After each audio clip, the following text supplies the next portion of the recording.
Throw that up on screen for you guys. Okay, so it is King Sejong Station, I do recall. Down here in the bottom right, he is SK Telecom T1 party.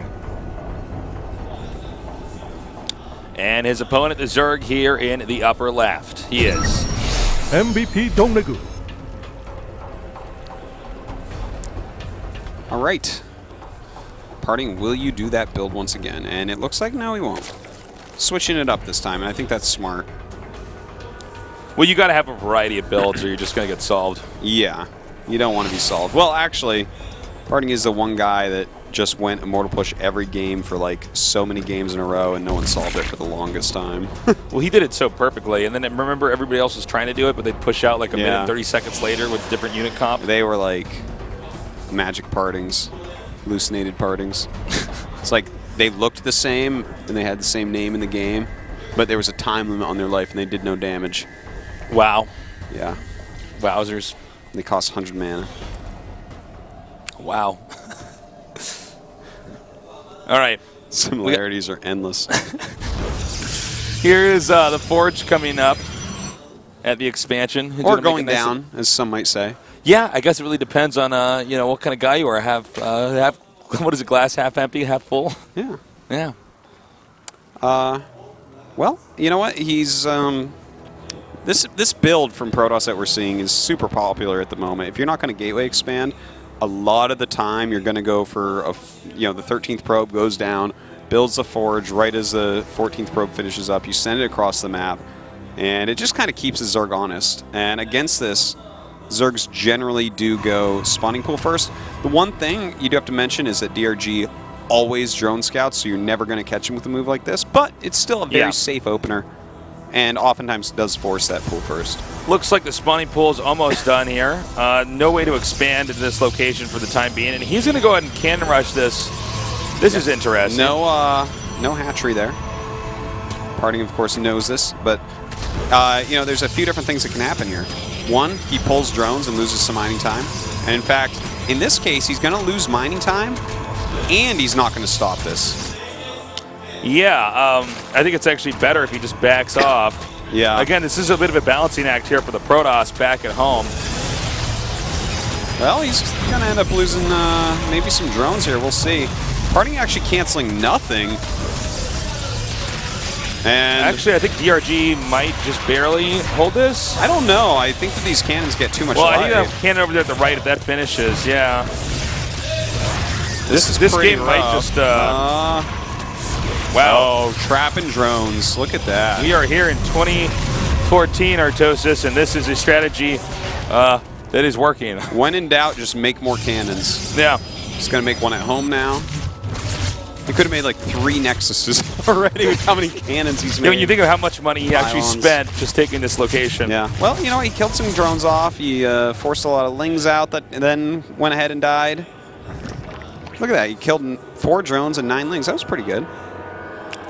Yeah, I guess so. I mean, it's funny because that kind of breaks some of the more basic fundamental rules of StarCraft, you know? Like, for instance, what if DRG just makes a hatchery somewhere else and ignores this? Is this strategy really worth it? I would feel like the amount of cash that Parting has to invest to get the cannons and the pylons up over here, it's not worth it. Kind of interesting. Look at this. He has 3 pylons up and then 1 cannon way in the back, so 1 queen can easily deal with all of this. Yeah, for sure. And I'm pretty sure that's what will happen eventually when he has extra queen to send down. Do you like the move overall? No, I don't like it. Not even with the 4 drone kills and all the lings?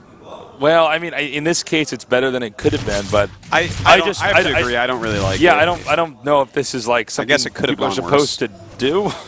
Yeah, it's kind of weird.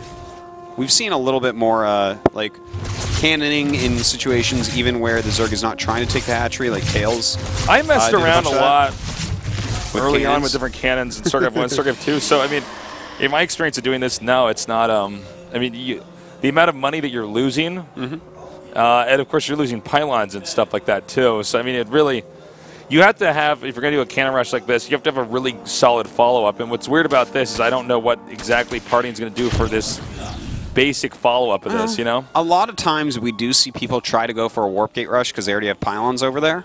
but it really generally doesn't work. Like, Zerg knows the timing of the next attack. This is what I was going to say. I'd much prefer to see a Stargate follow-up. You know, the 3 bases are so far apart from each other, the odds of them being connected by creep very low, which means queens can't go and help queens. They have to rely on actually hitting their Spore Crawler timings, and if they don't hit those, they're in a lot of trouble. All right, the third hatchery now is on the way. Actually, just now finished, excuse me.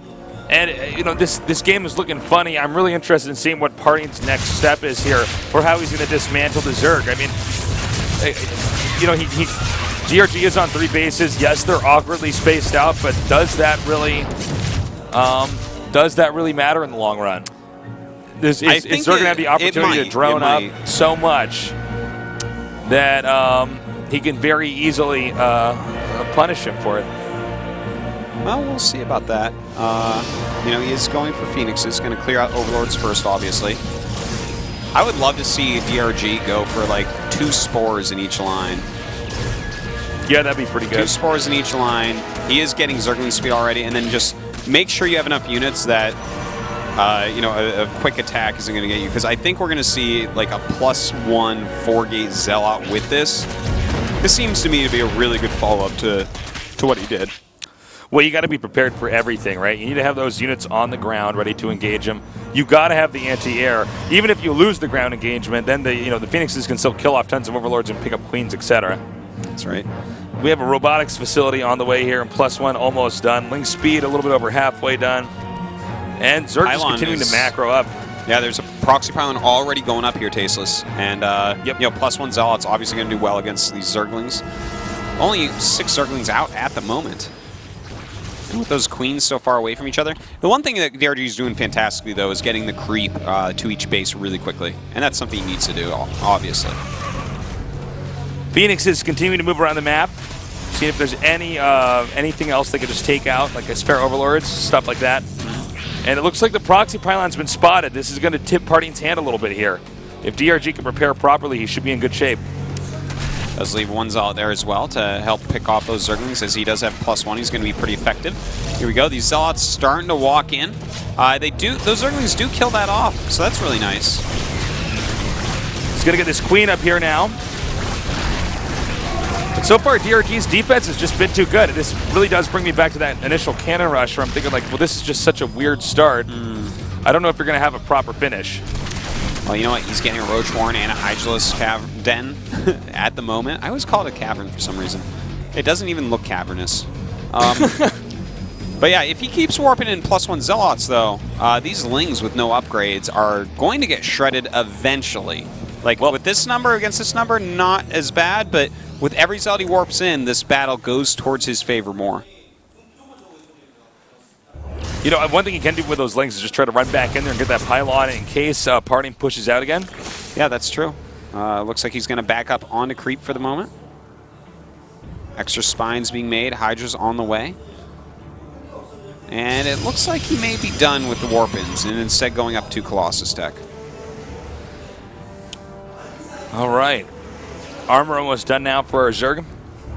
Now, he has the luxury of getting that 4th base whenever he wants, comfortably. The problem for DRG right now is that his 3rd base right now is actually not that far away.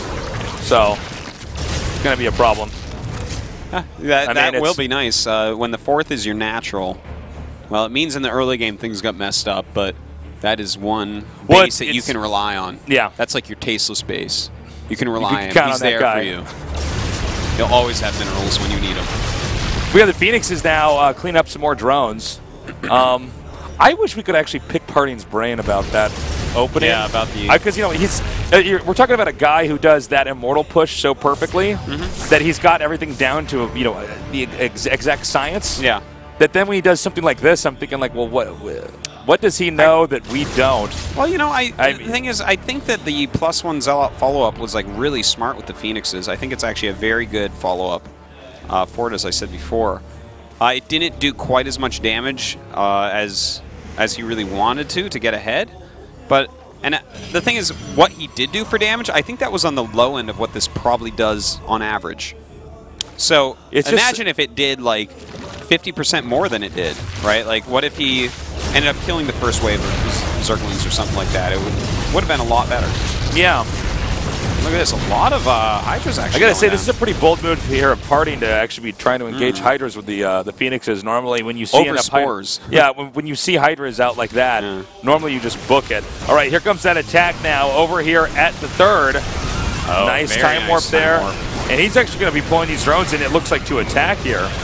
Well, if he does, they can go down quite quickly, but they are going behind where the Zealots are not. Nice micro here by Parting, pulling the Zealots to the side so the Hydras don't hit him as much. Oh, lets him go in and get some pot shots there, but still, he's done a lot of damage. Well, right now, Parting's in DRG's actually in a tough spot here. The angling is just going to be very difficult for him to get in here and do the damage he needs to do. I think he's going to lose this big. There it is, GG. Well Nicely done by Parting. Yeah, that was a good follow-up. I'm kind of interested. I feel like I want to give that build a try a little bit because it's weird because there's the cannon rush every went pretty occasion badly. Yeah, every occasion is going to be different with that cannon rush too, right? Sometimes they will pull drones, sometimes they won't. Yeah, imagine they just don't, and you just get a cannon up. Yeah. Then where do you go from there exactly? I think if that happens, you actually get your rush going off so much quicker that it's more powerful. So I don't know. I want to give that one a try. Seems pretty interesting series. Anyways, we're going to take a short little break. When we come back, we're going to go on to our next Best of 3.